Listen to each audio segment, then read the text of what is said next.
उत्तर प्रदेश में कानून व्यवस्था है, क्योंकि लगातार बेहतर लॉ एंड ऑर्डर के लिए योगी आदित्यनाथ बात करते रहे हैं। तो अगर बरेली से एक बड़ा मैसेज देने की कोशिश की जाती, और यही वजह है कि घटनाक्रम के बाद मुख्यमंत्री योगी आदित्यनाथ का जो आज का जो संदेश है वो साफ तौर पर है कि जो भी छेड़ेगा उसको वो छोड़ने वाले नहीं है, और जो लोग सियासी रंग देने की कोशिश किए हैं, इसको जो हिंसा का रूप देने की कोशिश किए हैं, उनको ये बख्शने वाले नहीं है। बिल्कुल अश्विनी जी, मुद्दा प्रदेश में कोई भी हो, लेकिन जो सियासतदार हैं वो अपने हिस्से की सियासत करने में कोई कमी नहीं करते हैं। अपने हिस्से की जो सियासत होती है वो भरपूर करते हैं। लेकिन एक और सवाल खड़ा हो रहा है। आपको याद होगा अभी कुछ महीने पहले जो फतेहपुर की घटना हुई थी, वहाँ भी उस घटना में भी पुलिस को पहले से पता था कि यहाँ पर लोग आने वाले हैं, और वहाँ के हालात पुलिस नहीं संभाल पाई, जिसमें पुलिस पे ही कार्रवाई हुई। कई पुलिस अधिकारी और दरोगा समेत पुलिसकर्मी सस्पेंड किए गए थे। लेकिन यहाँ भी मामला ऐसा ही था। ऐसे आरोप लग रहे हैं कि पहले से पुलिस को पता था, अगर तो इतना पता था कि तौकीर रजा ने अपील किया है और उनको मास्टरमाइंड बनाया गया है, तो ये भी पुलिस को पता था कि यहाँ पर भीड़ इकट्ठा होने वाली है, जिसके लिए कुछ पुलिसकर्मी भी तैनात थे।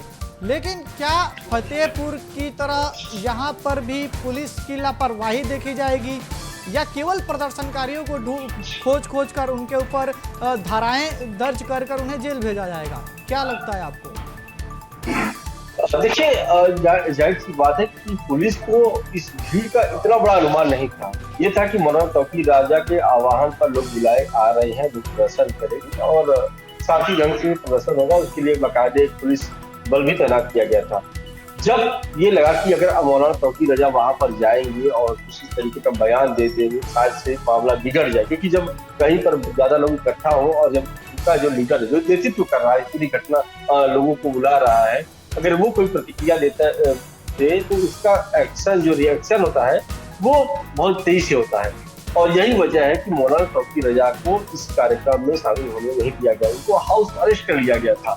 और हाउस अरेस्ट करने के बाद जब भीड़ वहां पर इकट्ठा होती है और वो भीड़ देखती है कि मौलाना तौकीर रजा वहां पर नहीं है, जिसके बाद वो पूरी तरीके से उग्र हो गए और उन्होंने वहां पर तोड़ करने शुरू कर दिया, गाड़ियों को तोड़ना, दुकानों को जलाने का काम, इस तरीके से तमाम जो काम है वो शुरू कर दिए।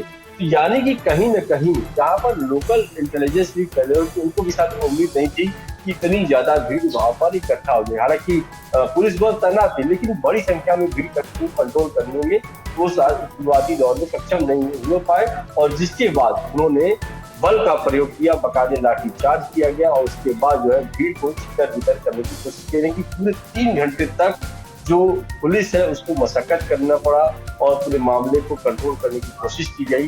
तो कुल मिला जुला कर लोकल इंटेलिजेंस की यहाँ पर फेलियर मान सकते हैं, और कहीं न कहीं जो कोशिश थी कि मौलाना तौकीर राजा बुलावे पर लोग आए थे, तो वो शायद वो तैयारी भी करके आए थे कि अगर उनके नेता कोई बयान देते हैं तो हमें क्या करना है, और इसीलिए शायद वो लाठी डंडे और बंदूक के साथ वहां पहुंचे हुए थे।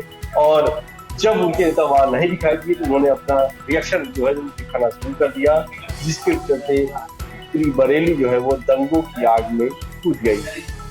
बिल्कुल अश्विनी जी, आज बरेली हिंसा पर जानकारी देने के लिए आपका बहुत बहुत धन्यवाद। बरेली में जो हिंसा घटी है, जो कल के बाद से आज तक जो हिंसा हो रही है, उसमें पुलिस की भी कहीं ना कहीं लापरवाही देखने को मिली थी, क्योंकि पहले से पता था पुलिस उतना फोर्स नहीं ला पाई, या इंटेलिजेंट फेलियर कह सकते हैं।